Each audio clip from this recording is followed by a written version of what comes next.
तरंग तिसरा आणि तिसऱ्या तरंगाचा प्रथम केलेला जो प्रस्तावनेचा उपोद्घात तो विचार आपण आजच्या पाठामध्ये करूया। गागर में सागर असा हा विचार सागर नामक ग्रंथ, ज्याच्यामध्ये भिद्यते हृदय ग्रंथी छिद्यंते सर्व संशया क्षीयंते चाशे कर्माणि तस्मिन् दृष्टी परावरे। ग्रंथीचा भेद, संशयाचा छेद आणि कर्माचा क्षय करणारा ग्रंथ म्हणजे हा विचार सागर नामक ग्रंथ। या विचार सागर नामक ग्रंथामधील 2 तरंगाचा विचार पूर्ण करून तृतीय तरंगामध्ये आपण आज पदार्पण करत आहोत। त्यातला तृतीय तरंगाच्या आरंभी ग्रंथकार बोलतायत, श्री गुरु सच्चिदानंदाय नमः। 4 अनुबंध यथार्थ समजून घेऊन अधिकारी पुरुषाने श्रोत्रिय ब्रह्मनिष्ठ आणि कृपाळू सद्गुरू शरण जाऊन हा ग्रंथ श्रवण पठण करावा, म्हणजे त्यास मोक्ष साधन जीव ब्रह्मैक्य ज्ञान प्राप्त होईल। पहिली पंक्ती आहे, श्री गुरु सच्चिदानंदाय नमः। आपण मागे अर्थ पाहून आलो। श्री शब्दाचा अर्थ ब्रह्मविद्या आहे। अनेक अर्थापैकी गु शब्दाचा अर्थ आहे अज्ञान, अनृ शब्दाचा अर्थ आहे प्रकाश। म्हणजे गु शब्दाचा अर्थ अंधकार, अनृ शब्दाचा अर्थ प्रकाश। तर कोणता अंधकार? अज्ञान रूपी अंधकार।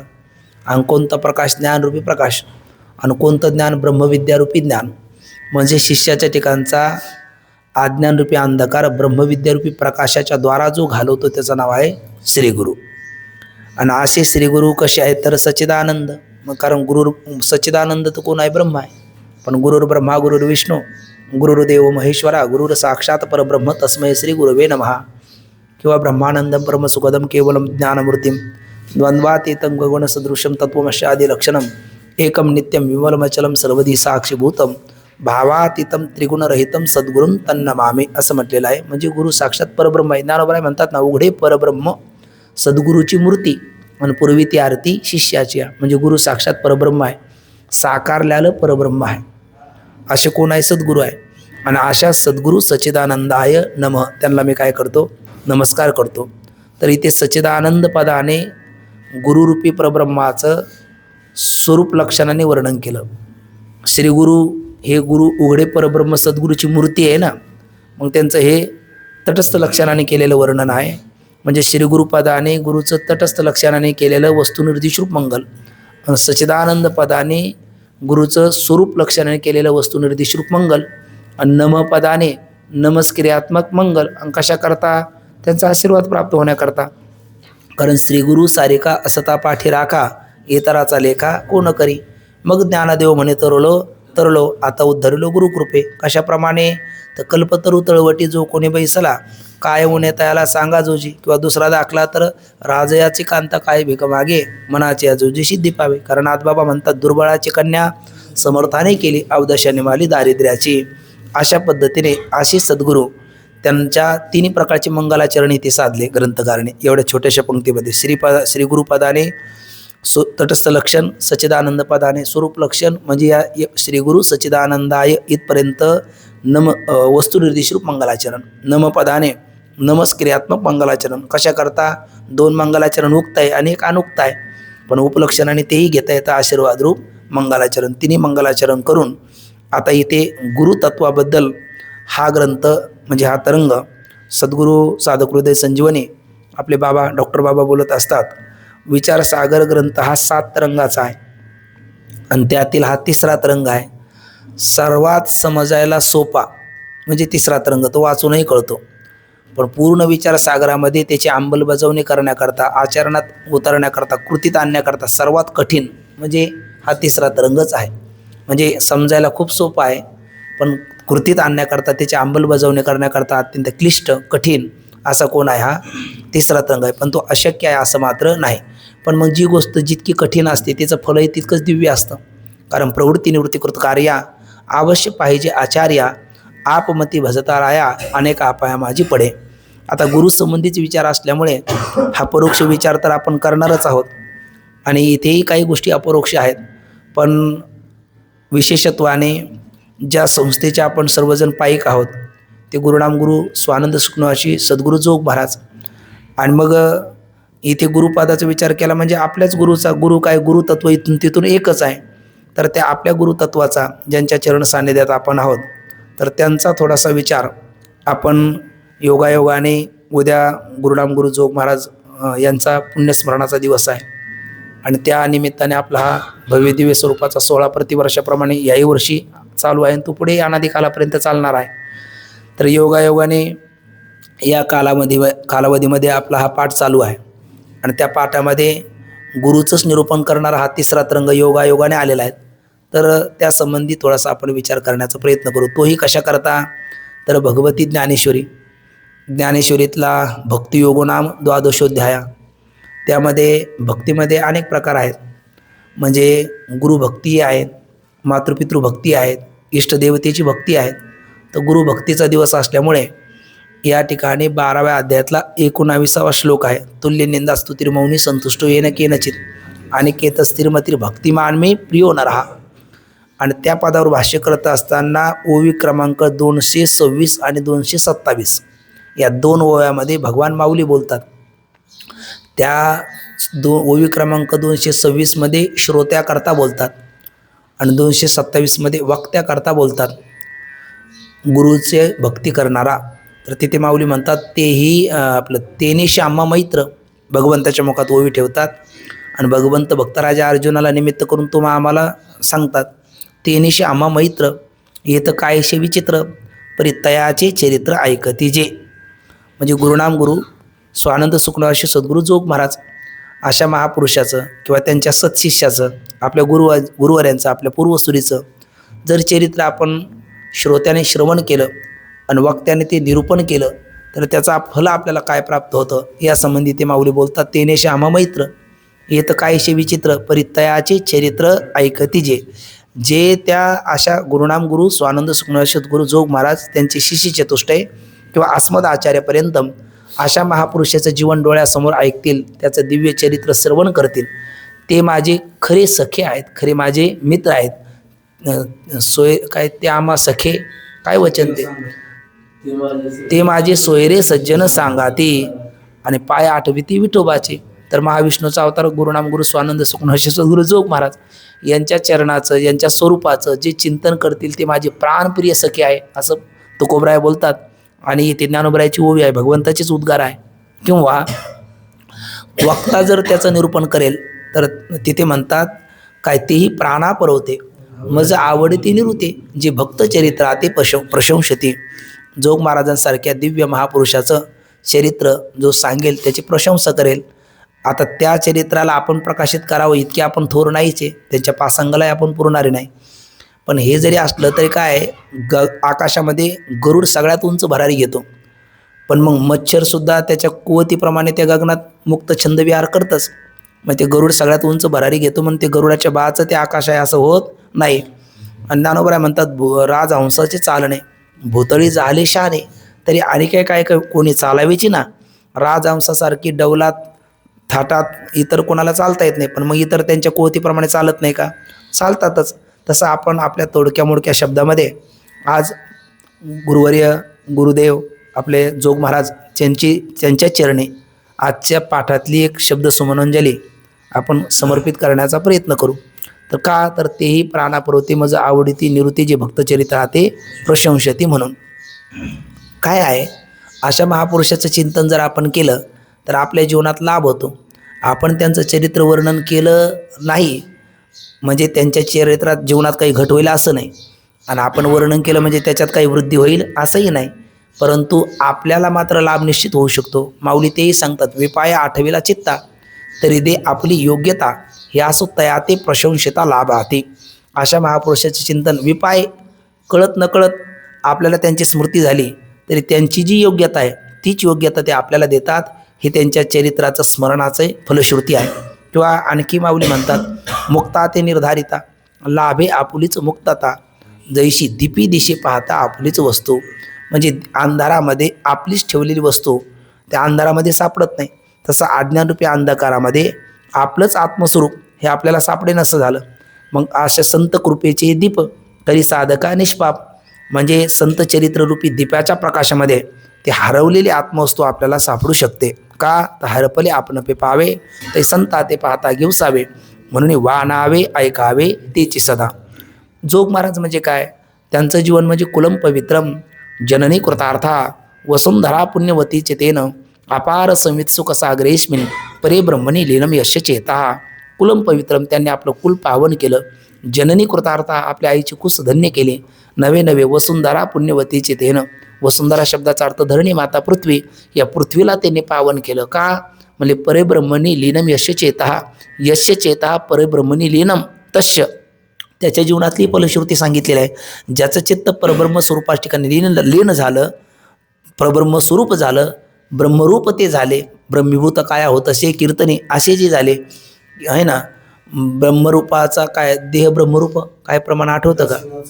उदासीनाचा देह ब्रह्मरूप, नाही पुण्य पाप लागत त्या असे असणारे. कारण ते म्हणतात नाही संकल्प सोडायला सांगता कोणाला, असं महाराज बोलतात ना.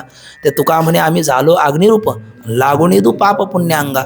अशा स्थितीमध्ये आपले महाराज असल्यामुळे त्यांचं जर चिंतन आपण केलं तर ते त्यांनी कुलाला पावन केलं. कुलम पवित्रम जननी कृतार्थ, आपल्या आईची कुस धन्य केली आणि या धरणी मातेला देखील त्यांनी पावन केलं. आणि अशा पावन पुरुषाचं चिंतन केलं तर आपलंही चिंतने तद्रूपता आपल्याला देखील तो लाभ होतो. किंवा ते साधवहा शांतरागहा कामक्रोध विवर्जितहा भ्रुवंतियन महाराज तत्संसार निवर्तकम, अशी त्यांची स्थिती आहे. आणि मग त्यांचा म्हणजे जोग महाराजांबद्दल बोलायचं म्हटलं तर जोग महाराज म्हणजे साक्षात महाविष्णूचा अवतार आहे, अशी माझी भावना आहे. आणि आपल्यालाही ते मान्य होण्यासारखी गोष्ट आहे. याच्यामध्ये ते मात्र काही संदेह नाही. कारण सामान्य पुरुष इतकं अलौकिक दिव्य जे मनुष्याच्या चिंतितून काय मनसापी चिंतितून अशक्य, मनाने देखील ज्याचं चिंतन करणं अशक्य आहे, असं अलौकिक कार्य होणं ते शक्यच नाही. ते अवतारी कोटीतले महापुरुष आहे. काय आहे?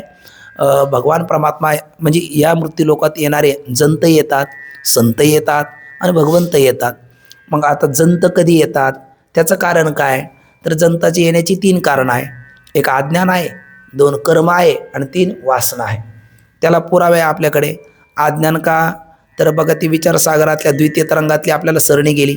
सगळ्या दुःखाला कारण थोडंसं बोला शरीराला कारण पाप पुण्य, पाप पुण्याला कारण धर्माधर्म, धर्माला कारण अनुकूल प्रतिकूल ज्ञान, अनुकूल प्रतिकूल ज्ञानाला कारण राग द्वेषाला कारण नाही.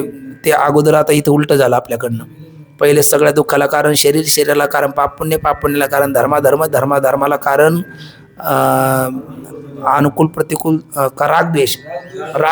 रागद्वेषाला कारण अनुकूल प्रतिकूल ज्ञान, अनुकूल प्रतिकूल ज्ञानाला कारण भेदज्ञानाला कारण आत्मस्वरूपाचं अज्ञान. म्हणजे नाही अज्ञाना वाचून मुळी आहे. म्हणजे जीव अज्ञान आहे तोपर्यंत यावं लागेल ना. म्हणजे अज्ञान एक कारण आहे. दुसरं कारण काय आहे तर कर्म आहे. आगा कर्मी जे उरावे ते ती सुखदुःखी फळा यावे, तया ते भोगावया यावे देहा एका, म्हणजे कर्म कारण आहे. आणि तिसरं कारण काय आहे तर वासना आहे. जन्म घेणे लागे वासनेच्या संगे आणि तिची झाले अंगे हरिरूप. वासनेचा संग होय अंतकाळी तरी तपबळी जन्मधरी. म्हणजे जीवाच्या जन्माची ही 3 कारण आहे.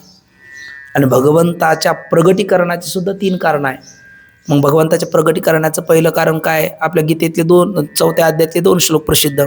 यदा यदा हे धर्मस्य ग्लानिर्भवती भारत अभ्युत्थानम धर्मस्य तदात्मानं सृजाम्यहम. तिथे म्हणतात साधूनां परित्राणाय दुष्कृता विनाशाय धर्मसंस्थापनार्थाय अहम युगे युगे संभवामी. म्हणजे एक साधूनां परित्राणाय म्हणजे साधूनां परित्राणाय दुष्कृता विनाशाय धर्मसंस्थापनार्थाय अहम युगे युगे संभवामी. म्हणजे साधूचं परित्राण, दुष्टांचा विनाश, धर्माची स्थापना, ह्या 3 कार्याकरता भगवान परमात्म्याचं प्रगटीकरण होतं.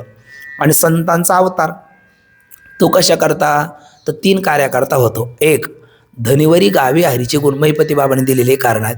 धनिवरी गावे हरीचे गुण म्हणजे भक्तीचा प्रचार प्रसार करण्याकरता ते येतात. आणि केलाही तुकोबरा म्हणतात धवळिले जगदाकार, अंधार तो निरसला किंवा हरिभजनीय धवळिले जग, चुकविला लाग कळी काळाचा किंवा वाढविले सुख भक्तिभाव धर्म अनुकुळाचार नाम विठोबाचे. म्हणजे धनिवरी गावे हरीचे गुण, भक्तीचा प्रचार प्रसार करण्याकरता ते येतात. आहे ना. आणि महाराजांनी प्रचार प्रसार केला की नाही? आज महाराष्ट्रात, भारत देशात नव्हे पूर्ण विश्वामध्ये असं एक स्थळ नसेल का तिथे जोग महाराज वारकरी शिक्षण संस्थेचा साक्षात किंवा परंपरेचा कोणीतरी पाईक नाही. अशी वाडी वस्ती स्थान काही ठेवलं नाही. त्या माध्यमातून भक्तीचा प्रचार प्रसार केला की नाही. म्हणजे हे पहिलं कारण काय म्हटलं आपण, धनिवरी गावी हरीचे गुण. त्याकरता आले ते कार्य पूर्वी त्यांनी केलं, आज ते करत आहेत आणि पुढे ते करणार आहेत. धनिवरी गावी हरीचे गुण. दुसरं आहे पतित जीवाचा उद्धार करण्याकरता येतात. आता आपण तुकोबराय म्हणतात ती लीनता आहे आणि आपली वस्तुस्थिती आहे पतित पतित पतित परिमित्री वाचा पतित परी तू आपुली असत्ते मज करावे सरते. तुम्ही सत्ताधारी आणि मज जागावा प्रपंच करावा बोहरी आहे ना. मग असे असणारे ते आपल्या हृदयात राहून आपल्याला जागृती देतात आणि आपल्या माध्यमातून समाजाला देखील जागृती देतात. मग याप्रमाणे जर पाहिलं तर दुसरं कारण काय म्हटलं तुम्ही, पहिलं धनिवरी गावे हरीचे गुण आणि दुसरं पतित जीवाचा उद्धार करण्याकरता. तर आपण पतितच ना. एक सामान्य विचार करा, गावी असताना आपली अवस्था होते काय आणि आज असताना आपण आहोत काय, आणि पुढे त्यांच्याच चरणाशी लीन होऊन राहिलो तर आपली ही जन्ममरण परंपरा राहील काय? उत्तर आहे नाही. आपण कृतार्थ होणार, आपण मुक्तच होणार, त्याच्यात ते मात्र संधी नाही. हे तिसरं कारण. आता अवतार तुम्हा धराया कारण उद्धरावे जन जड जीव. जड कोण तर भिंत, जन कोण सच्चिदानंद बाबा, आणि जीव कोण तर ते रेडा.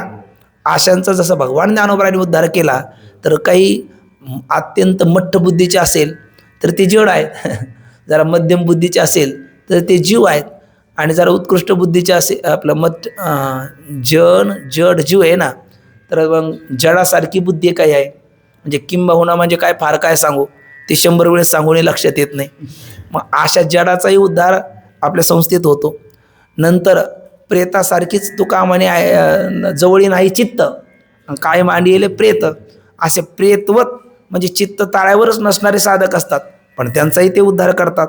आणि जरा थोडीशी जीवासारखे असेल म्हणजे रेड्यासारखे आहे ना, त्यांच्याही मुखातून काय म्हणतात तुकोबराय, काय म्हणतात ज्ञानोबराय, हे सामर्थ्य दिलं कोणी? त्यांनीच दिलं ना. म्हणजे अशा पद्धतीचा अवतारित होण्याचे कारण ही त्यांची 3 आहेत. एक पतिताचा उद्धार होण्याकरता, 2 भक्तीचा प्रचार प्रसार करण्याकरता, आणि तिसरं कारण आहे जे गीतेमध्ये किंवा श्रीमद भागवत महापुराणामध्ये भगवंतानी ज्ञानी भक्ताची लक्षणं सांगितली ती खरे करून दाखवण्याकरता ते येतात. अशा 3 कारणाकरता तसे ज्ञानोबराय तुकोबराय आलेले आहेत, तसे गुरुनाम गुरु स्वानंद सुखन असे सद्गुरू जोग महाराज सुद्धा या 3 कारणाकरता शिष्य चतुष्टयासहित आलेले आहेत. बोला द्या ना, सांगा. जन्मतेनी प्रसंगे श्री देहते शिवने अंगे तेथून जन्म आगवे सोळे की जे आहे ना. म्हणजे जे भगवान ज्ञानोबरायची स्थिती आहे तीच महाराजांची स्थिती आहे. अखंड बाल ब्रह्मचार्याचं व्रतस्थ असणारे, पालन करणारे, म्हणजे ही त्यांची सुचिता आहे, ही त्यांची पवित्रता आहे. याचाच अर्थ काय, भगवंत येतात, संत येतात, जंत येतात. म्हणून मी 3 शब्द बोलले. जंताच्या येण्याला शब्द जन्म असा आहे संत वाङ्मयामध्ये, पाप पुण्य करून जन्मा येतो प्राणी. संतांच्या येण्याला शब्द अवतार असा आहे. अवतार तुम्हा धराया कारण, किंवा महाविष्णूचा अवतार, सदाशिवाचा अवतार, म्हणजे संतांच्या येण्याला शब्द अवतार असा प्राय आहे बहुलतेने. आणि भगवंताच्या येण्याला शब्द प्रगट असा आहे. अयोनी संभव, प्रगटला हा राभगव. अयोनी संभव नोहे काही श्रमी, नामयाचा स्वामी प्रगटला, किंवा प्रगट भयो भगवान, गोकुलमय प्रगट भयो भगवान. आणि आणखी एक आहे भय प्रगट कृपाला दीन दयाला, असं म्हणताना तुलसीदासजी सुद्धा बोलतात. म्हणजे भगवंताच्या येण्याला शब्द प्रगट आहे, संतांच्या येण्याला शब्द अवतार आहे, आणि जीवाच्या येण्याला शब्द जन्म आहे. मग ते अवतार आहेत. मग अवतार म्हणजे भगवान परमात्मा कधी भगवंत रूपाने येतात त्यावेळेला त्यांच्या येण्याला प्रगट असं म्हणतात, आणि भगवंत कधी संत रूपाने येतात त्यावेळेला त्यांच्या येण्याला अवतार असं म्हणतात. आणि आपल्या मारुती बाबाचे शब्द आहे, उत्तराखंड म्हणजे काय आहे, देवभूमी आहे, आणि आपला महाराष्ट्र म्हणजे संतभूमी आहे.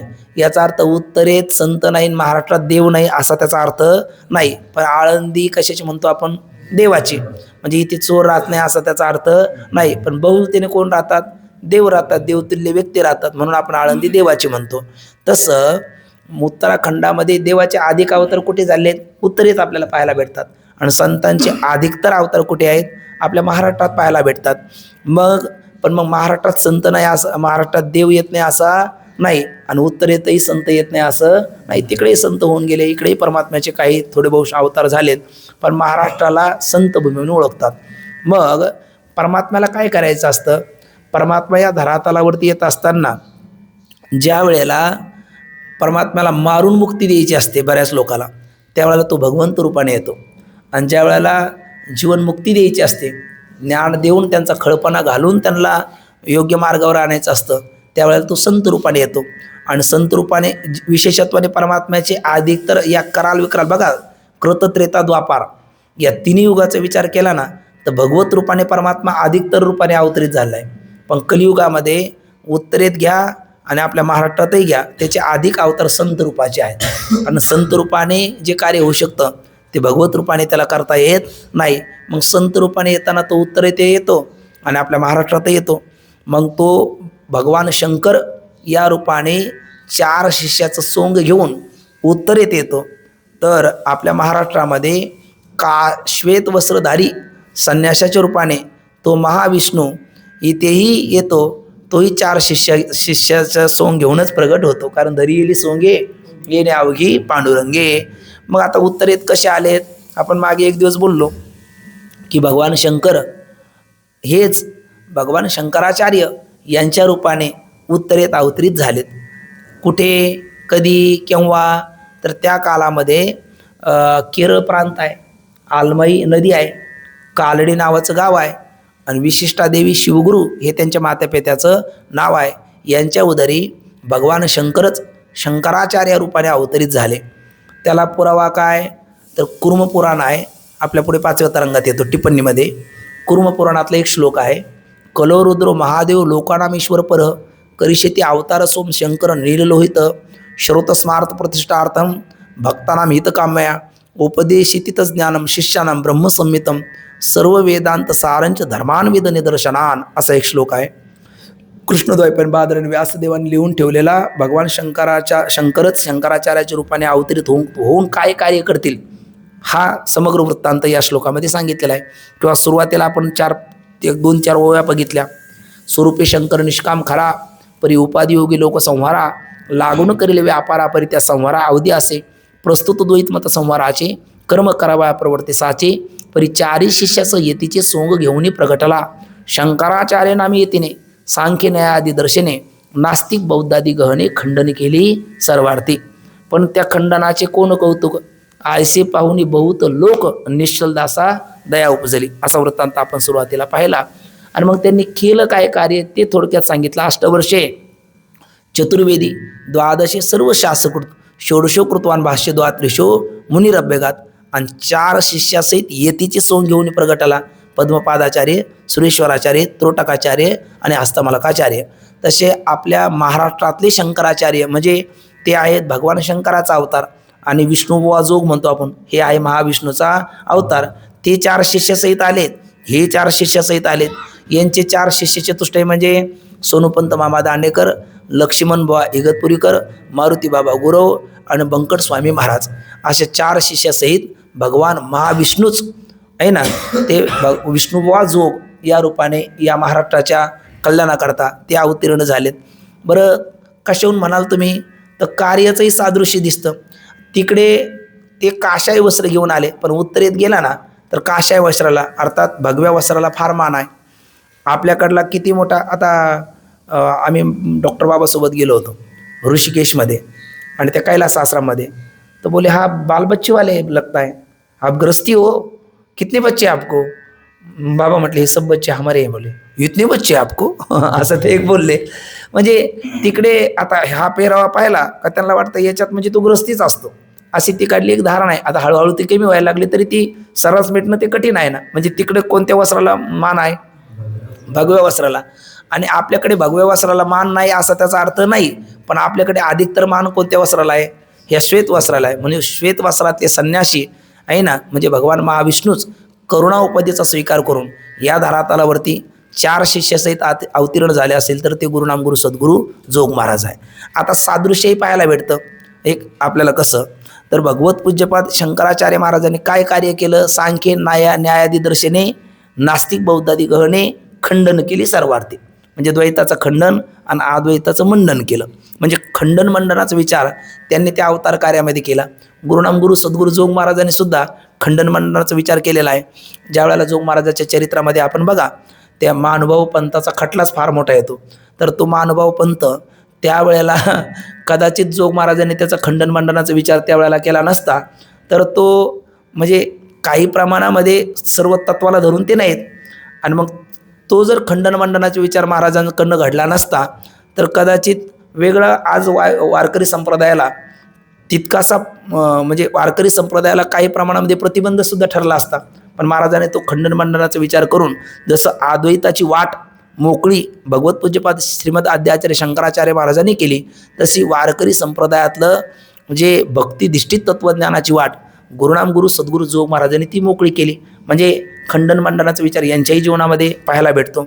दुसरा प्रकार तो म्हणजे असा आहे की भगवत पूज्यपाद श्रीमद आद्याचार्य शंकराचार्याने काय केलं, पहिल्या तरंगात पाहिलं आपण अष्टवर्षे चतुर्वेदी, द्वादशे सर्व शास्त्रकृत, षोडशोकृतवान भाष्य. ते भाष्य मला महत्त्वाचं येते. म्हणजे 8 वर्षाचे असताना त्याने 4 वेदाचा अभ्यास केला, 12 वर्षाचे असताना 12 दर्शनाचा अभ्यास केला, आणि 16 वर्षाचे असताना प्रस्थानत्रेवर भाष्य लिहिलं.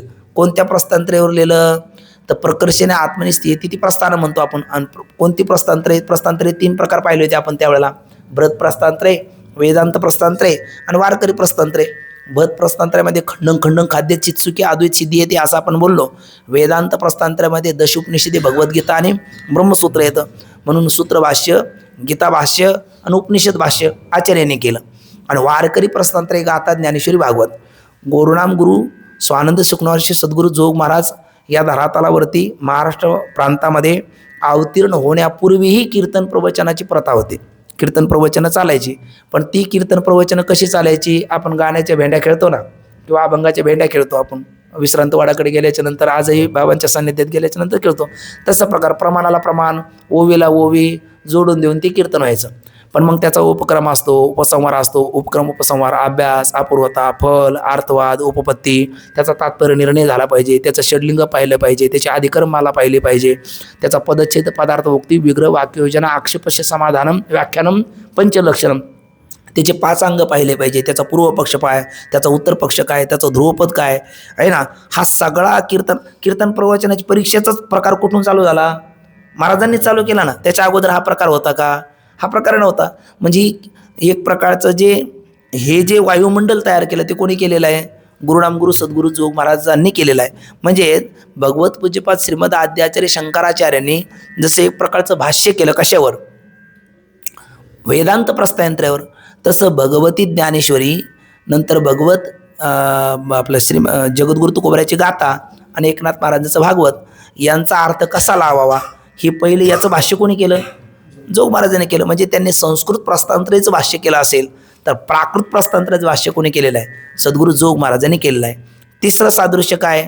त्यांनी काळावर विजय मिळवला. कोणी? भगवत पूज्यपाद श्रीमद आद्याचार्य शंकराचार्याने. पहिल्या वेळेला काळ आला न्यायला तो भगवत कृपेने टळला. दुसऱ्या वेळेला आला, मातेला म्हटले मला संन्यासाची परवानगी दे, अन्यथा मला जावं लागेल. मातेने संन्यासाची परवानगी दिली. आणि तिसऱ्या वेळेला आल्याच्या नंतर 32 वर्षाचं कार्य झाल्याच्या नंतर महाराज निजधामाला गेले. देहरूपाने गेलेत, पण कीर्तिरूपाने ते आजरामायला ना. मरावे परी कीर्तिरूपी उरावे, तुका म्हणे एका मरणेची सरे आणि उत्तमची उरे कीर्ती मागे. मरण म्हणजे काय हो? ज्या द्यात आपण बऱ्याच वेळेला बोललो मागे, ज्या द्यात झोपला त्याच द्यात उठला त्याला शिशुप्ती म्हणतात, आणि या द्यात झोपून अन्य द्यात उठला तर त्याला मृत्यू म्हणतात. मग असं जर असेल तो गुरुदेव आपलं जसं भगवत पूज्यपाद आद्य आचार्य हे किती आपल्या पिढ्या गेल्या तरी ते कीर्तिरूपाने जसे अजरामर आहे तशा आपल्या किती पिढ्या गेल्या म्हणजे हा महाराष्ट्र नव्हे हे विश्व गुरुनाम गुरु सद्गुरू जोग महाराजाला विसरू शकेल स्वप्नातही कल्पना करायची नाही. कारण ते येवलेशी रूप लाविले द्वारी त्याचा विलोगाला गगनावरी आणि कीर्ती उत्तर वाढत जाणार आहे. कारण कीर्तिमुखे त्याचे वाऱ्या हातीमाप चाले सज्जनाचे कीर्तिमुख त्याचे नारायण परमात्मा त्यांची कीर्ती करणार आहे. अगदी घडलेला प्रसंग आहे ना. त्यांनी जसं काळावर विजय संपादन केला आपल्याला माहिती असेल, आम्ही त्या चरित्रात वाचलं होतं. त्या पुण्यामध्ये काय एक रंगमंच होता. तर एक पहिलवान आहे तर तो थोडासा वेगळ्याच याच्यामध्ये आहे आणि तो कोणालाही जुमानायला तयार नाही. शेवटी म्हणजे त्या कुस्तीचं महाराज मल्लच असल्यामुळे कुस्तीचा न्याय निवाडा करणारे मुख्य म्हणून त्यांची नियुक्ती होते. आणि ज्या वेळेला तो जास्त मदोन्मत्त झाल्याच्यानंतर त्याचा गर्व परिहार करण्याकरता म्हणून स्वतः जोग महाराजच त्या रंगमंचात उतरले आणि त्यांनी त्याला चितपट केला. त्याने चितपट केल्याच्यानंतर सगळ्यांनी त्यांचा जय जयकार केला. पण ते गंगागिरी महाराज का कोण आहे ना, तर ते मात्र मग जोग महाराज म्हटले सगळे बोललेत पण आपण काही बोललाच नाहीत. आता मित्रच ते म्हणायला लागले या पहिलवानाला तर कोणी चितपट करेल, त्या पहिलवानाला चितपट केला ना मग आम्ही तुम्हाला धन्य मानू. ते म्हणले त्यालाही करू त्यात काय. आणि काळरूपी पहिलवानाला महाराजांनी चितपट केलं. जसं तुकोबारांनी म्हणावं जगा काळ खाय आम्ही माथा दिला पाय, काळ गुलाम सलाम करी तो कया घरी राबत असे.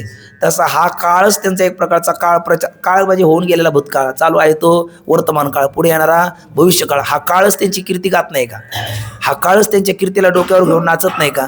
मग त्याच्या काळाच्या माथेवर त्यांनी पाय दिला ना. म्हणजे या काळावर त्यांनी जसा भगवत पूज्यपाद श्रीमद आद्याचार्य शंकराचार्यांनी तुका म्हणे गाजे वैकुंठी सोहळा याई भूमंडळा माझी कीर्ती किंवा उभारीला ध्वज ती लोकावरी ऐशी चराचरी कीर्ती ज्याची, अशी कीर्ती दिगंत कीर्ती रूपाने पाहिलं तर त्यांनी काळावर सुद्धा विजय संपादन केला. म्हणजे हे एक साम्य आहे. आणखी भगवत पूज्यपाद श्रीमद आद्याचार्य शंकराचार्यांनी जसं भाष्य परंपरा पुढे चालवली तशी त्यांनी पाठ परंपरा पुढे चालवली.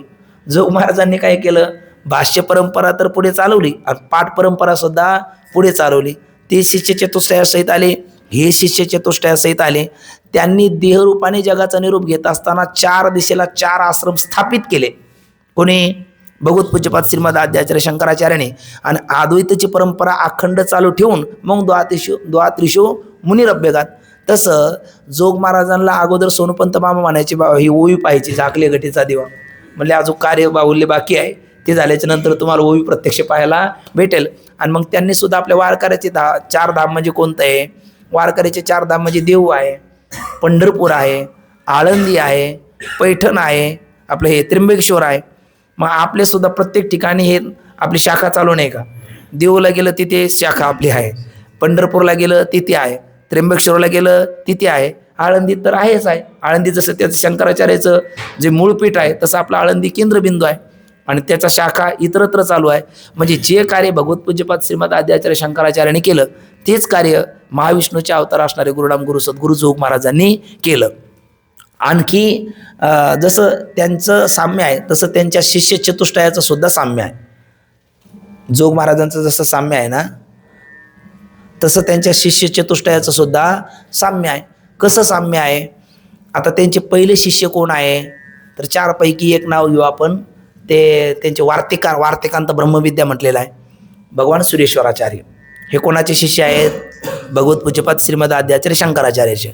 आता भगवान सुरेश्वराचार्यांचं कार्य काय, तर सुरेश्वराचार्य म्हणजे एक सामान्य हस्ती नाही, त्या 4 शिष्य चतुष्टयामध्ये सुद्धा एक विलक्षण त्यांचा अधिकार आहे. काय झालं, आपण मागे एक दिवस बोललो, ते भगवत पूज्यपाद श्रीमद आद्याचार्य शंकराचार्य द्वैताचं खंडन आणि अद्वैताचं मंडन करत असताना कर्मकांड हा एक फार मोठा प्रतिबंध आहे. मग त्या कर्माला थोडंसं थांबवण्याकरता कर्मकांडाचंच खंडन करावं लागेल आणि कर्मकांडाचं खंडन करण्याकरता कर्माचे जे पुरुषकर्ते त्यांचं खंडन करावं लागेल. आणि ते पुरुषकर्ते म्हणजे कुमारिल भट्ट. मग ते भट्टाचं खंडन करायचं.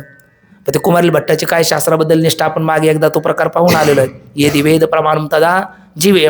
पण मग गुरुद्रोह आपल्याकडनं घडला म्हणून ते तुषाग्नी घेत होते. तेवढ्यात भगवत पूज्यपाद श्रीमद आद्याचार्य शंकराचार्य तिथे गेले. म्हटले मला तुमच्यासोबत वाद घालायचा. म्हटले मी तर आता प्रायश्चित्त घेतो, तुमच्यासोबत वादाला मी आता वेळ देऊ शकत नाही. अहो म्हटले पण तुमच्यासोबत चर्चा करायची त्याचं काय. म्हटले तुम्ही एक काम करा, माहेशमती नगरीमध्ये जा, तिथे माझा शिष्य त्यांचं नाव आहे मंडन मिश्र, त्यांच्याकडे जा आणि त्यांचं खंडन करा. त्यांचं खंडन केलं म्हणजे माझं खंडन झाल्यातच जमा आहे. म्हणलं पण माहेशमती नगरी काही छोटी नाही, एवढ्या विशाल नगरीमध्ये तुमच्या शिष्याला कसं ओळखायचं. तर त्यावेळेला तो श्लोक आहे, पूर्ण माझ्या कंठस्थ नाही पण 1-2 वाक्य आठवतं. स्वतः प्रमाणम परत प्रमाणम किरांगणा इत्र गिरागिरंती. म्हणजे वेद स्वतः प्रमाण आहे का परता प्रमाण आहे, ज्याच्या द्वारस्थ निळम म्हणजे दारवाजावरच्या असणारे पोपट मैना सुद्धा ही चर्चा करत असेल ना, ज्याने तो पंडित मंडन मिश्र घर खाऊ, ते पंडित असणारा मंडन मिश्राचं घर आहे असं तुम्ही जाणा. मग त्या मंडन मिश्राची काय योग्यता असेल, तिथे भगवत पूज्यपाद आद्य आचार्य गेले. तर ते वडिलाचं काय वर्षश्राद्ध वगैरे काहीतरी करत होते आणि ते कर्मकांडीच. तर ते कुतमुंडी दंडी असं त्यांचा काही संवाद झाला. म्हणजे आचार्याला ते थोडे टाकून बोललेत, पण आचार्याने ते सकारात्मकतेने घेऊन त्यांच्या प्रश्नाची योग्य उत्तरं दिली आणि मग त्यांचा तिथे वादविवाद झाला. ते मंडन मिश्राचा अधिकार एवढा आहे का माता सरस्वती त्यांची भार्या होती आणि सरस्वती माता तिथे साक्षीदार म्हणून आहेत.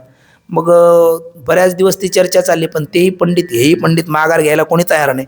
शेवटी माता सरस्वतीने दोघांच्या गळ्यात पुष्पमाळा घातल्या आणि ज्याच्या गळ्यातली माळा सुकेल तो तुमच्यात विजयी, आपला बुजेल म्हणजे मुरजेल तो पराजय आणि ज्याची माळा सुकणार नाही तो विजयी. तर काही दिवसांनी त्यांच्याच पतीच्या गळ्यातली माळ सुकलेली दिसली. पण मग आपल्या पतीचा पराजय कोणती पतिव्रता भार्या सहन करेल? मग तिने सांगितलं माझ्यासोबत वाद घाला. आचार्य म्हटले तुम्ही बसा. पण शेवटी ती माता कोण आहे? सरस्वती आहे ना, विद्येची अधिष्ठातृ देवता आहे. पण मग आचार्य सुद्धा भगवान शंकराचार्याचा अवतार आहे. तर तिथेही माघार घ्यायला म्हणजे आचार्याला त्यांचं काही खंडनात काही स्वारस्य असं नाही, पण जगाच्या कल्याणाकरता हे अद्वैत तत्वज्ञान पोचणं गरजेचं आहे. म्हणून कर्म आणिच मोक्ष नाही म्हणजे साक्षात नाही, हा मुद्दा आचार्यांचा महत्त्वाचा आहे. चालला बऱ्याच वेळेला. शेवटी त्यांनी असे काही प्रश्न विचारायला सुरुवात केली का ते ऐकणं सुद्धा आचार्याला ब्रह्मचार्य व्रत असल्यामुळे ते योग्य नाही. त्यांच्या पतीने सुद्धा त्यांना थांबायचा प्रयत्न केला मंडन मिश्रांनी, का बाबा ते बालब्रह्मचारी नैष्टिक ब्रह्मचारी आहे, त्यांच्याबद्दल असे प्रश्न विचारू नये म्हणजे स्त्री पुरुषाच्या काय त्याला प्रपंचिक जीवनातले. पण तिने सांगितलं मग त्यांनी आपला पराजय कबूल करावा. पण आचार्य कबूल करून ते चालत नाही. आचार्य काही वेळ मागून घेतला, परकाया प्रवेश केला, पुन्हा त्यांच्या प्रश्नाची उत्तर दिली, मंडन मिश्राचं खंडन केलं आणि तेच मंडन मिश्रा पुढे सुरेश्वराचार्य झाले. आणि सुरेश्वराचार्य म्हणजे वार्तिककार झाले. हे मुद्दा महत्त्वाचा आहे. उक्तानुक्त दुरुक्तानाम चिंता इतर प्रवर्तते तम ग्रंथम वार्तिकम प्राहू. वार्तिकज्ञ विचक्षणा म्हणजे वार्तिककार झाले. तसं सोनोपंत मामासाहेब दांडेकर हे म्हणजे एक सुरेश्वराचार्यच आहे. कोणाचे? स्वानंद सुखनवशी सद्गुरू जोग महाराज रूपी शंकराचार्याचे. तुम्ही म्हणाल का? कारण हे आंग्लविद्या विभूषित आहे, विज्ञानात जगणार आहे, पाश्चात्य तत्वज्ञान यांनी अनुभवलेलं आहे.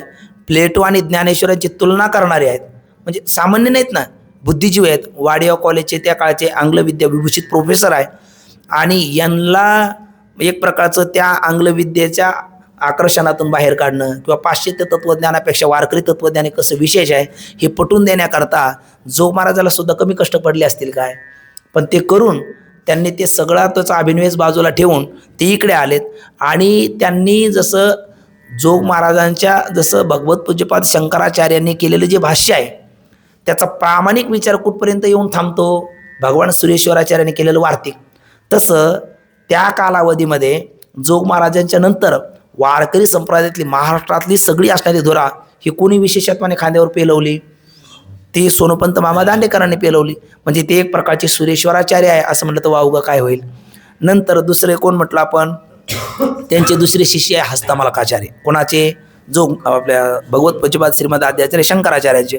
तर हस्तमालकाचार्य त्यांच्या बाबतीत असं म्हणतात, ते हस्तमालकाचार्य म्हणजे त्यांचं हस्तमालकाचार्य नाव तरी का पडलं? त्यांचं पूर्वीचं नाव वेगळं होतं. पण ते आईवडिलांना ज्या वेळेला आईवडिलाकडे राहतात त्यांच्या वडिलांना वाटलं की आपली परंपरा पुढे चालावी म्हणून त्यांना ते वयाच्या 10व्या-12व्या वर्षी काय म्हणा गायत्री मंत्र शिकायला लागले. पण ते गायत्री मंत्रसुद्धाही शिकले नाही, कारण त्यांना माहिती आहे आज मी गायत्री मंत्र शिकलो तर उद्या काहीतरी शिकवणार आणि याच्यात मला कर्मकांडात हे गुंतवणार आणि याच्यात तर मला काही गुंतायचं नाही.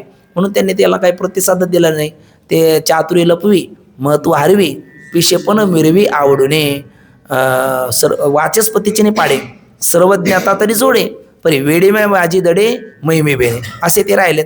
आणि मग बऱ्याच वेळेला आताही बघा आपल्या महाराष्ट्रातही पाहायला भेटतं, जे कुठेच चालत नाही ते लोक म्हणतात महाराज हे आता आळंदीला घेऊन चला, म्हणजे आमच्या काही उपयोगाचं नाही. म्हणजे बरीच प्राया अशीच येतात स्वतःच्या जिज्ञासेने किंवा आईवडिलाला सुद्धा वाटतं सांप्रदायिक हे काही कार्य करू शकतो, अशा विद्यार्थ्याला पाठवणारे मोजके आईवडील असतात. आणि मग ती भगवान शंकराचार्य भिक्षेला गेलेत आणि ते आईवडील म्हणायला लागले भिक्षा तर घ्या पण यालाही घेऊन जा, कारण हे काही 12 वर्ष झालेत 20-21 वर्ष झाले साधा गायत्री मंत्रही कंठस्थ करत नाही. मग आचार्याने त्यांच्या मस्तकावर लावणे हात कुरवळी लांब हात मस्तकावर ठेवला आणि मस्तकावर हात ठेवून विचारलं कस्तुम शिशु कुतो आगंताशी, असे काही प्रश्न विचारले. त्यावेळेला ते म्हणतात ना मनुष्यो न च देव यक्षो न ब्राह्मण क्षत्रिय वैश्यशूद्रा न ब्रह्मचारी न गृही बरसता भिक्षुर न चाहम निजबोध रूपा चिदानंद रूप शिवोम शिवम. मग ते आईबापाला कळालं इतर प्रकांड ज्ञानी आहे. ते म्हणले ठेवा, मला आता ठेवत नाही आता घेऊन जातो. आणि मग त्या हात मस्तकावर ठेवला त्यावेळेला त्यांनी स्वतःची ओळख दिली म्हणून त्यांचं नावच पडलं पुढे हस्तमालकाचार्य. तसे हस्तमालकाचार्य गुरुराम गुरु जोग महाराजांचे कोण या शिष्य चतुष्टयापैकी एक माझा भाव आहे की आपले आळंदी निवासीच मुळाचे असणारे मारुती बाबा गुरव हे यांचे एक प्रकारचे हस्तमलकाचार्य आहे. घडलं काय, मारुती बाबा गुरव आणि सद्गुरू स्वानंद सुखनाथ सद्गुरू जोग महाराज यांची भेट झाली. भेट झाल्याच्या नंतर ते आळंदीकर, आता हेही आळंदीतच संस्था वगैरे, मग यांनी सांगितलं असे आहार निद्रा भैमैथुनंच एतत् सामान्यं पशुभिरणाराणाम ज्ञानमी तेषाम अधिको विशेषा ज्ञानेन हेना पशुभी समाना आहार निद्रा भैमैथुन सर्व योनिशी समसमान मनुष्य देहीचे ज्ञान ते विशेष जाणावे. कुठपर्यंत याच्यातच जीवन घालायचं असं त्यांना कुरवाळून जोग महाराजांनी विचारल्याच्या नंतर परिणाम झाला. ते म्हणले आता हे जीवनच इथून पुढचं मागे झाले ते पाहू नका, पुढे जावे नाही तो काय, इथून पुढचं जीवनच गुरुदेव तुमच्या चरणी समर्पण. आता पुढे काय करू, म्हणजे आता काय नाही करायचं, चौपालवी घेऊन करी भिक्षा मागावी दारोदारी पर अन्न आच्छादनवरी नय वेळ दवडावा. मग काय करायचं, मधुकरीचा आहार खाऊन कोहम कथमेदम जातम कोवे करता असे विद्यते उपादानम किंवा असते विचार स्वयमी दृश्या मी आहे मी हा कोण करावा विचार म्हणे ज्ञानेश्वर निवृत्तीचा. मग असा विचार कुठे करावा म्हणजे ज्ञानेश्वरीत करावा. ज्ञानेश्वरीचा हा विचार सांगते ना. तिथून पुढे त्यांनी आपला जीवन ग्रंथच ज्ञानेश्वरी बनवला. कुठेही मारुती बाबा गुरु ज्ञानेश्वरी सांगायची म्हणजे घाटावर एखादा विद्यार्थी असला बस तुला ज्ञानेश्वरी सांगतो, कुठेही त्यांनी ज्ञानेश्वरीच जीवनभर सांगितले. आणि आपले माऊलीच्या मंदिरातली जी ज्ञानेश्वरीची परंपरा आहे ना प्रवचनाची, ती मारुती बाबा गुरुपासून आहे म्हणतात. म्हणजे त्यांनी पहिलं प्रवचन सांगायला सुरुवात केली, ती परंपरा आज तागत चालू, आज माऊली सांगतात, भविष्यात आणखी कोणी सांगतील. म्हणजे ते मीचा शोध घेण्याकरता आपलं हे जीवन आहे, विषयाचं सेवन करण्याकरता आपलं जीवन नाही. पण ते मधुकरी मागायला काय सात्विक धैर्य, आपल्याच घरी मधुकरी मागायचे. त्यांची सौभाग्यवती धर्मपत्नी मधुकरी घेऊन आली. ती म्हणायला लागली किमान 4 घरी इतर जाण्यापेक्षा इथंच येत जा आणि इथून पूर्ण घेऊन जात जा. म्हणले का, म्हणले आम्हाला ते वाईट वाटतं. तिच्या डोळ्यात पाणी पाहिलं ते म्हटले आता पुन्हा हेही घर बंद, पुन्हा त्या घरी पुन्हा जेवणपर्यंत गेले नाही म्हटले. म्हणजे किती मोठा त्याग असेल ना. म्हणजे जसं त्या हस्तमालकाचार्यांचं जीवन पूर्ण परिवर्तित झालं तसं यांचंही जीवन पूर्ण परिवर्तित झालं. आपलं जीवनच त्यांनी काय केलं, संस्थेकरता अर्पण केलं. म्हणून जोग महाराजांचे हस्तमालकाचार्य कोण आहेत असं जर आपण म्हणाल तर मारुती बाबा गुरव आहे. आणि त्याच्या पुढे त्यांचे त्रोटकाचार्य तिसरे शिष्य कोणाचे, भगवत पूज्यपाद श्रीमद आद्याचार्य शंकराचार्याचे तिसरे शिष्य म्हणजे कोण आहे, त्रोटकाचार्य. त्यांचं पूर्वीचं नाव गणेश आहे म्हणतात. ते त्रोटकाचार्य म्हणजे ते त्रुटक बोलायचे, म्हणजे त्यांना बोलतही फारसे येत नव्हतं किंवा तोत्र बोलायचे. वाचाच म्हणजे शब्द सरस्वती पुत्र नव्हते आहे ना, म्हणजे दरिद्री शब्द दरिद्री अशा प्रकारच्या त्या जीवनामध्ये. आणि पाठातलं फारसं काही कळायचं नाही, पण आचार्यावर श्रद्धा होती. आणि प्रसंग आपण ऐकून आहोत, एक वेळेला पाठाला वेळ झाला आणि मग इतर शिष्य म्हणायला लागले घ्या आपण आता. अरे नाही म्हटले, तो त्रोटक आला नाही, त्याला ह्यातलं काय कळतं, त्याने छाट्या धुणं आश्रम साफ करणं हे करावं, त्याला याच्यातलं काय कळतं. आता त्याला याच्यातलं काय कळतं म्हणल्याच्या नंतर त्या आचार्याला सहन होणारी गोष्ट आहे का. आता कारण गुरुच्या बाबतीत सर्व समान असतात. भले अधिकार बघून ते थोडासा त्याला ज्ञानाचं हे देतील, पण सगळ्याबद्दल आईचं वात्सल्य जसं असतं तसं गुरुचं असतं. आणि मग आचार्याने काय केलं, काय होता तुमची कृपा पशु बोले वेद निर्जीव चालविली भिंत महिमा आगाध. त्या गुरुच्या कृपेत काय होईल सांगता येत नाही. त्याने एक प्रकारचं तिकून आचार्य येत असताना त्याचं स्मरण केलं. आणि ते जशी कोण असते माशी असते ना, माशी फक्त आपल्या ते कासवीला तरी दृष्ट करावी लागते म्हटले. मग कासवीचे बाळ वाढे कृपादृष्टी, स्तनमुखाची भेट नाही बाळा, पण ते मत्स्याचं त्याच्या पुढं असतं. कारण ते पुरातच जन्म झालेला असतो, त्या अंड होतं कुठून ते जन्माला येतं कुठं काही सांगता येत नाही. पण त्या मासीने फक्त आपल्या पिलाचं स्मरण केलं का स्मरण मात्राने त्याचं उदर भरतं. तसं त्या त्रोटकाचार्याचं स्मरण केलं. येताना त्याला कृपा कटाक्षाने बघितलं आणि सांगितलं आजचा पाठ कोण सांगेल, त्रोटकच सांगेल.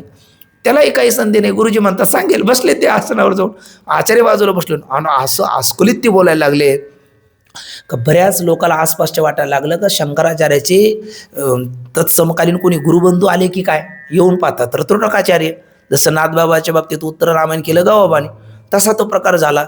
म्हणजे हे त्रोटकाचार्य. तसं गुरुनाम गुरु जोग महाराजांचे त्रोटकाचार्य कोण, असं एक मला वाटलेला भाव तर तो असा की ते म्हणजे त्रोटकाचार्य लक्ष्मण बाबा इगतपुरीकर आहे ना, बरोबर आहे ना, तिसरे शिष्य. त्यांच्याकडे गेले. ते म्हणजे एक सामान्य कुलात जन्माला आलेले आणि त्यांचा व्यवसाय सुद्धा एक सामान्य. मग ते सामान्य कुलात जन्माला आले, सामान्य त्यांचा व्यवसाय म्हणायला लागले, हेच कुठपर्यंत करत बसायचं, चला आमच्यासोबत. त्यांचा आवाज मंजूळ होता आणि मंजूळ आवाज मग इकडे या. त्याला घेऊन आलेत आणि घेऊन आल्याच्या नंतर त्यांना संस्कृतची पंडित बनवलं. म्हणजे ते जसे पंडित झाले ना, हे तसे पंडाना महात्म्यश बुद्धी यशाचा पंडिता. आणि लक्ष्मण बाबा इगतपुरीकर यांनी यावत आयुष्य संस्थेमध्ये कोणता ग्रंथ शिकवला तर पंचदशी ग्रंथ शिकवला. पंचदशी ग्रंथ म्हणजे सामान्य नाही ना, म्हणजे पंचदशी ग्रंथ म्हणजे वेदाचा वेद आहे आणि तो ग्रंथ त्यांनी शिकवला. म्हणजे त्यांचे म्हणजे भगवान आपलं त्रोटकाचार्य म्हणजे जोग महाराज रूपी आचार्यांचे त्रोटकाचार्य कोण असेल तर लक्ष्मण बाबा इगतपुरीकर आहे. आणि शेवटचा प्रसंग आपण आता पूर्ण करून थांबूया. तर शेवटचा प्रसंग कोण, त्यांचे कोणते शिष्य राहिले तिकडे आता? पद्मपादाचार्य. कोणाचे? स्वानंद सुकुन अशी आपले हे भगवत पूज्यपाद श्रीमद आद्याचार्य शंकराचार्यांचे चौथे शिष्य म्हणजे पद्मपादाचार्य. आता त्यांचा अधिकार काय? आपल्याला कल्पना आहे त्यांचं पूर्वीचं नाव सनंदन होतं आणि तो थोडेसे गुरुच्या मनाला अनुसरणारे असल्यामुळे सनंदन बऱ्याच वेळेला दिवसभर नाव यायचं, कारण न सांगता ते सेवा करायचे. मग इतर शिष्याला कळत न कळत थोडासा सवती मत्सर. आणि मग एक वेळेला काय म्हणतात, नदीच्या पलीकडून ते सगळे शिष्य चाललेत, मध्ये पूल नाही काही नाही, आचार्य नदीत उतरलेत आणि आचार्य म्हटले अरे सनंदना लवकर धाव बघू, माझ्या पायाला नखराने पकडलं. आपले गुरुदेव संकटात आहे, वृत्तीला एक वेळेला दोन कामं होत नाही, मग समोर स्थल आहे का जल आहे याचं त्यांना भानच नाही. आपले गुरुजी संकटात दिसतात एवढाच त्यांच्या अंतकरणात भाव आहे, ते पाण्याहूनच धावत निघाले. इतर शिष्य म्हणले आले सनंदना, पण ते ऐकायला कान जागेवर असेल तर ना, कान त्या कानावर शब्द घ्यायला तयार नाही, फक्त गुरुजी संकटात दिसतात ते पाण्याहून धावत निघाले. आणि त्यांची ती गुरुनिष्ठा बघून जगतपिता जगदीश्वर परमात्म्याने चमत्कार घडला का जिथे ते पाय टाकेल तिथे एक कमळ आलं. आणि कमळ म्हणजेच पद्म, पद्म म्हणजे पाय आणि चरचर ते चालणे. कमळावर पाय ठेवत ठेवत आले आणि गुरुजी त्याला संकटात सुटण्याकरता मदत केली. त्यांचं सनंदन नाव गेलं आणि त्याला नावच पडलं पद्मपादाचार्य. म्हणजे ही त्यांची गुरुबद्दलची श्रद्धा, गुरुबद्दलची निष्ठा, गुरुबद्दलचा भाव, त्यामुळे परमात्म्याला सुद्धा तिथे नतमस्तक होऊन अशी प्रकारची कृती करावी लागली. देवाच्याकडे ते कर्तुम परमात्म्याकडे ते सामर्थ्य आहे. तसं जोग महाराजाचे पद्मपादाचार्य म्हणजे कोण तर बंकट स्वामी महाराज. कसे ते बघा, एक छोटासा प्रसंग आहे. बंकट स्वामी महाराज मुळात चौरगी चिरा. बंकट स्वामी महाराज म्हणजे आपल्या संस्थेतलं अष्टपैलू व्यक्तिमत्व. बंकट स्वामी महाराज ज्यावेळेला मृदंग वाजायचे त्यावेळेला ते मृदंगाचार्यच वाटायचे. आणि भीमसिंग बाबा वगैरे त्यांचे पुढे त्यांचं ती कला आपल्याला त्यांच्याकडे त्यांच्या शिष्याकडे पाहायला भेटते. त्याच्यानंतर बंकट स्वामी महाराज ज्यावेळेला गायन करायचे त्यांच्या स्वरामध्ये इतकी ताकद होती का त्या काळचे बालगंधर्व त्यांचं गायन ऐकण्याकरता येऊन बसायचे. बंकट स्वामी महाराजचा काकड आरती ऐकण्याकरता तो प्रदक्षिणा रोडवरचा मठ 3 मजले 2 तास अगोदर वेटिंगला येऊन लोक थांबायचे, गर्दी करायचे. आणि विशेष हा आहे का बंकट स्वामी महाराजांच्या एका भक्ताने त्यांचं कीर्तन त्यांच्या भागात ठेवलं आणि एका द्वेष्टी व्यक्तीने 1 तास अगोदर तिथे तंबूतला कार्यक्रम कंसात तमाशा ठेवला असं मी ऐकून आहे. आणि मग ती लोकच असतात, ती म्हणले 1 तास अजून बाकी आहे आणि हे तरी ऐकायचं ते तरी ऐकायचं. मग चालूच आहे, अगोदर तिकडला आनंद घेऊ नंतर कीर्तन पाहू. सगळी लोक आलेली गेली ना कीर्तनाला, त्या कीर्तनाला नर्तनाला. आणि मग इकडे त्या मनुष्याला रडायला आलं. स्वामी महाराज इतके दुरून आपल्याकडे आले आणि एकही व्यक्ती कीर्तनाला नाही. त्याच्या डोळ्यातले अश्रू पाहिले. बंकट स्वामींनी विचारलं काय झालं रे बाळा? तो म्हटलं काही नाही स्वामी, असं असं घडलं. म्हणले मग चिंता कशाला करतो, ते करणा तिकडे कर म्हटले, आपण सुरू करू कीर्तन, तू आहेस ना श्रोता. मग काय स्वामींसोबत एखादा विद्यार्थी असेल ते पकवाज वाजायला बसले. स्वामींनी रूपाची चालू केलं, रामकृष्ण हरी चालू केलं. रूपाची चाल झाल्याच्या नंतर ते कर्णातला स्वामींचा मधुर आवणी, त्या आवाजाची मोहिनी, तिथला जो मेन होता त्याला डायरेक्टर म्हणा फार झालं तर तोच येऊन बसला तिथे कीर्तनाला स्वामीजीचा आवाज ऐकून. मग इतर कोण राहतील हो, ती सगळीच आले ना. म्हणजे स्वामीजीचं हे गायनाचं सामर्थ्य होतं. आणि त्यांचं वक्तृत्व पाहिलं तर घडलेली घटना मी ऐकलेली अजून का एकदा जोग महाराजांचं कोणीतरी सेवा ठेवली अशा खेडूत भागात. आता जोग महाराजाची पुणेरी भाषा आणि मग ते बोलायला लागल्याच्या नंतर आता त्या लोकांना कुठे ते कळतं. ते लोक घोंगड्या घेऊन आले होते, ती लोक घोंगड्या पांघरून लागले नाही एक तिथंच गोदरी हॉस्पिटलमध्ये ॲडमिट व्हायला, तिथे झोपायला लागली. बंकट स्वामी महाराज गायला उभे होते. बंकट स्वामी महाराज म्हटले मी ऐकलं का आलो, म्हटले बाबा तुम्ही थोडंसं थांबा, यांना तुमचं कीर्तन नाही पसणार. मग ते उभे राहिले तर 4-2 महावाक्य पहिले त्यांना वापरलेत आणि मग ते घोंगड्या सारून उठून बसले का आता कीर्तन सुरू झालं. म्हणजे जशाच तसे ज्यांना ज्या भाषेत कळतं, जसं नाताने काय केलं, कधी भारुड केलं, कधी ते पिंगळा वगैरे सगळे रूपक केलं ना, का ज्या माध्यमातून समाजाला कळेल त्या माध्यमातून ते गळी उतरावं. पण सगळ्यात दिव्य प्रकार हा आहे का त्यांना आपण पद्मपादाचार्य का म्हटलो तर बंकट स्वामी महाराज क्षेत्र संन्यास घ्यायचे, चातुर्मास ते चंद्रभागा ओलांडायचे नाही. आणि आपल्या जोग महाराज संस्थेचाच त्याचे वडीलही जोग महाराज संस्थेचेच विद्यार्थी म्हणतात आणि तो मुलगाही म्हणजे दुसरी पिढी. आणि विदर्भाकडे त्याचं गाव, आता ते आपलं नाव गावासहित त्याचा उल्लेख केला आहे पण तो काही सगळा प्रकार मला ते आठवत नाही, म्हणजे मी ते वाचलंही नाही पण मी ऐकलेला प्रकार सांगतो आपल्यासमोर. तर ते वडिलांचे त्याला तारा आले का बाबा रे तुझ्या आईचं, त्याची आई गेली आणि प्रथम पुण्यस्मरण आहे, स्वामी येतील का? तो म्हटलं काय येणार नाही, स्वामी रोज आम्हाला पाठात सांगतात मातृदेव भव पितृदेव भव, सकळ तीर्थाचे धुळे, जे का माता पित्रे ते शेवेशी किरशिरी लोणके, जे माता माता माता असते, सगळ्याची माता माताच असते. स्वामी येणार. त्याने ते परस्पर शब्द देऊन टाकला, तुम्ही तयारीला लागा. इकडे वडील तयारीला लागलेत आणि सायंकाळी तो पाय चेपायला लागला. मग स्वामीच्या कानावर घालायचं नाही ती गोष्ट. पाय चेपत असताना तो लवकर काही उठे ना. आता स्वामी ती स्वामीच आहे शेवटी. आपल्याला सुद्धा ज्याच्या सानिध्यात आपण जास्त काळ राहिलो का त्याच्या मनातली भाषा आपल्याला कळते. स्वामीला काय कळणार नाही. स्वामी म्हटले बोल ना, काय बोलायचं. तो म्हणला नाही काही नाही. कशाला दडवतोस म्हटले, रोज तू पायाचे पती इतक्या वेळेला जात असतो, तुला काहीतरी बोलायचं पटकन बोल. मग त्यांनी सांगितलं वडिलाचे तार आले, असं असं आहे, आईचं पुण्यस्मरण आहे, स्वामी येतील का. मी म्हटलं येतील, तर मग आपण जाऊ स्वामी. ते म्हटले बाळा तुझी माता काय माझी माता काय, गेलंच पाहिजे. नक्की आला असतो, पण तो म्हटलं पण काय, तुला माहिती नाही का म्हणले चंद्रभागा चातुर्मासाला ओलांडत नाही, मग कसं बरं जायचं. तो म्हटलं खरंच आहे, हा विचार मी केलाच नाही. तो उठला, पण उठून तो रडायला लागला पलीकडल्या रूममध्ये जाऊन, स्वतःच्याच तोंडात मारून घेतो. म्हणजे आपण एवढा तरी विचार करायला पाहिजे ना.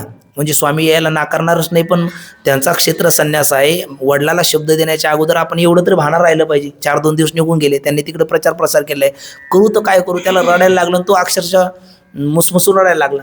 आता जवळच असल्यामुळे स्वामीला ते ऐकायला आलं. स्वामीने त्याला गेले, विचारलं रडतोस का. त्याने ते डोळे पुसले. रडतो कुठे म्हणले. तुझा तू सगळं कंठ दाटून आला, डोळे लालबंद झालेले दिसतं, रडतोस कुठे, बोलतो का रडतो. तो म्हणला काही नाही, मी थोडीच चौकशी करायला पाहिजे होती, पण मी बोलून गेलो. मग आता ते वडील तिकडे तयारी लागली, काय करावं. बाकी मला माझाच पश्चाताप येतो. मी एवढा सुद्धा तुमच्या सानिध्यात राहून एवढा सुद्धा विचार करण्याची मला का आवश्यकता वाटली नाही, मी हा विचार का केला नाही, मला माझाच पश्चाताप येतो. पण एखादी आई सगळं पाहू शकते, आपल्या लेकराच्या डोळ्यातले अश्रू पाहू शकत नाही. स्वामीजीला सुद्धा ते अश्रू पाहले नाही, आणि स्वामीजी त्याला म्हटले हे बघ रडू नकोस, तुझ्या आईच्या पुण्यस्मरणाच्या कीर्तनाला आपण जाऊ. म्हणजे तुमच्या क्षेत्र संन्यासाचं काय म्हणले, ते जोग महाराज पांडुरंग घेतील पाहू, आपल्याला नाही चिंता करायची, आपण जाऊ. त्याचा आनंद गगनात मावेल ना. म्हणजे आपल्या आई करता स्वामी क्षेत्र संन्यास त्याहून येतात, गेलेत. पण त्या काळचा आज एका तासात मनुष्य, आता ही सगळ्या सुविधा असल्यामुळे एका तासात दिल्लीला आणि दुसऱ्या तासात आपण महाराष्ट्रात राहू शकतो. पण त्या काळात नव्हतं ना एवढी सुविधा. जायचा ट्रेनचा प्रवेश, जायचा 1 दिवस, यायचा 1 दिवस, कीर्तनाचे 1 दिवस, म्हणजे 3 दिवस सहज जाणार. पण चमत्कार असा घडला का 3 दिवस स्वामी तिकडे प्रवासात आहे, कीर्तनही त्यांनी केलं, आणि 3 दिवस स्वामीने इकडे काकड आरती केली. फक्त फरक एवढाच झाला म्हणतात, 3 दिवसाच्या काकड आरतीमध्ये 3 आरती व्हायच्या ना रोज, पांडुरंगाची, ज्ञानोबरायची, तुकोबरायची. तर मधल्या 3 दिवस फक्त तुकोबरायची, ज्ञानोबरायची आरती झाली, पांडुरंगाची आरती झाली नाही. आणि मग चौथ्या दिवशी पुन्हा झाली. ते काकड आरती झाल्याच्या नंतर आपले जे विद्यार्थी होते ते कुजबुज करायला लागले का मधल्या 3 दिवस पांडुरंगाची आरती झाली नाही, बरं घ्यायचीच नव्हती तर आज का घेतली, आणि आज घ्यायचीच होती तर मग मधल्या 3 दिवस का नाही घेतली. त्यांची कुरकुर ऐकली. स्वामीजीने विचारले काय चर्चा करता. ते म्हणले काही नाही, सांगा की म्हटले. मग त्यांनी सांगितलं असं असं आरती 3 दिवस मध्ये का घेतली नाही. ते म्हटले वेड्यानं नव्हतं, नाहीच, मी तर आरती घेईल कसा. ते आता ते म्हणू लागले आम्ही तुमच्यासोबतच काकड आरती केली नाही कशी. स्वामीजीने त्याला ए बाळा खरं सांग, आपण होतो इथे. नाही, आपण तर आईच्या कीर्तनाला गेलो होतो. ते म्हणलेले कसं, त्यांनी का आरती स्वामीसोबत केली नाही, ते कसं मान्य करेल. बरोबर ठीक आहे म्हणले, जा घेऊ, उद्यापासून आपण घेऊ. ते विद्यार्थी निघून गेलेत. आणि त्या बाळाला म्हटले तुला काय कळालं की नाही. तो म्हटलं काय, तू बोलला होता म्हणले क्षेत्र संन्यासाचं काय करायचं. मी म्हटलं होतं बघून घेईल जोग महाराज, पांडुरंग बघून घेतील. तर ते माझी भीड कोणावर पडली, जोग महाराजावर. ज्ञानदेव म्हणे गुरुचा मी दास, नेने साधनाचा आण काय.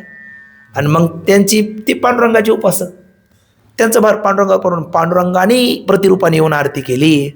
म्हणून मग पांडुरंग जर त्यांच्याकरता पुष्प निर्माण करत असेल तर पांडुरंग स्वतः बंकट स्वामी महाराज होऊन काकड आरती करतो.